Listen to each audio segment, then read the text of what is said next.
Swashby and the Sea, written by New York Times bestseller Beth Ferry, and illustrated by Caldecott Honor winner Juana Martinez-Neal.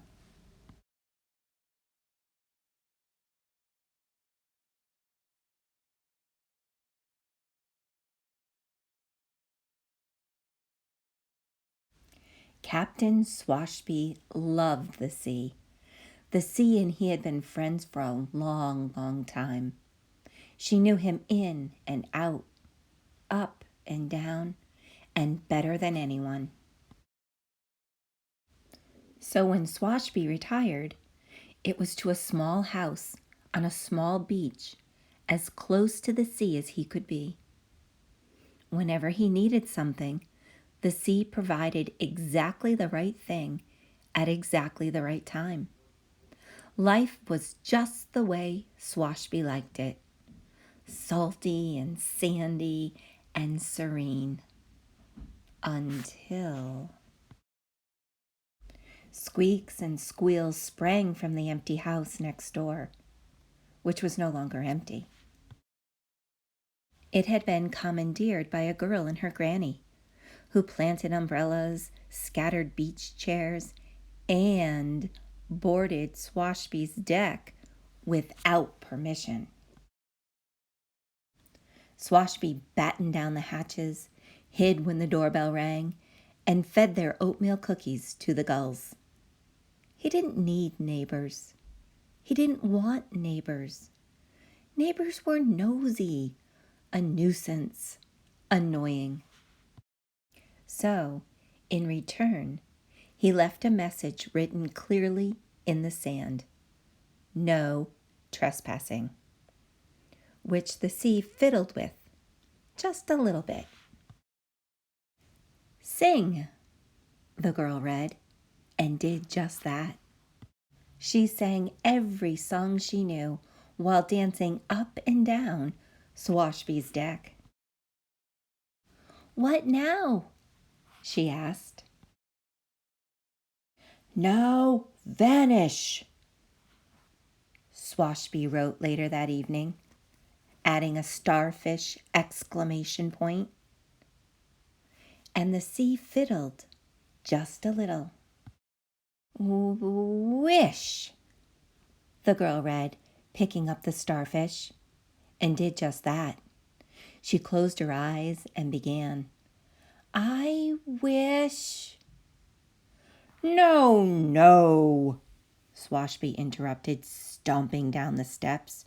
"If you mean to make a starfish wish, ye must say this: Starfish back to waves so blue, the sea will see a wish come true." "How lovely," Granny said. "We wish you'd come for a cup of tea, Mr. Swashby." But Swashby wished to be left alone, so he grumbled and mumbled and hurried inside. He didn't need tea. He didn't want tea. Tea was civilized, friendly, neighborly. What he needed was a new message. "Please go away," he wrote firmly in the sand. And once again, the sea fiddled just a little.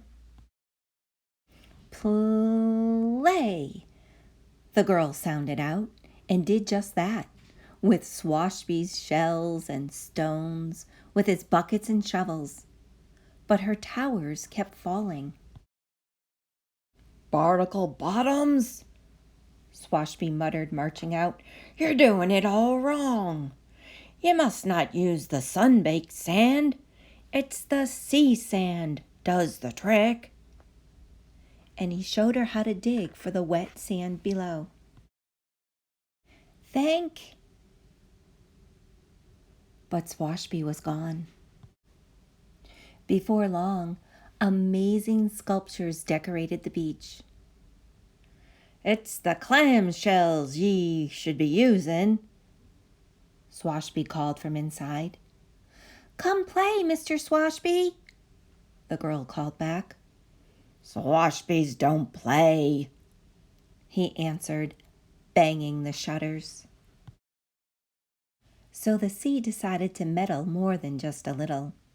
She inched her way up the sand and tickled the girl's toes. She nibbled on the sculptures and slurped away the bucket. The girl tried to grab it, but...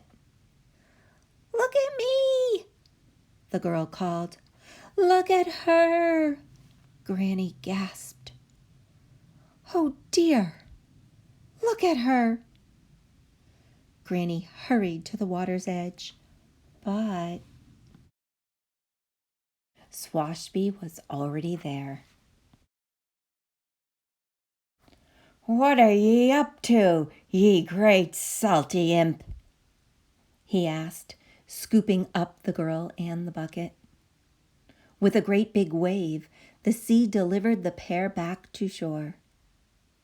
And there was no stopping the laughing and thanking and hugging that was Swashby's reward.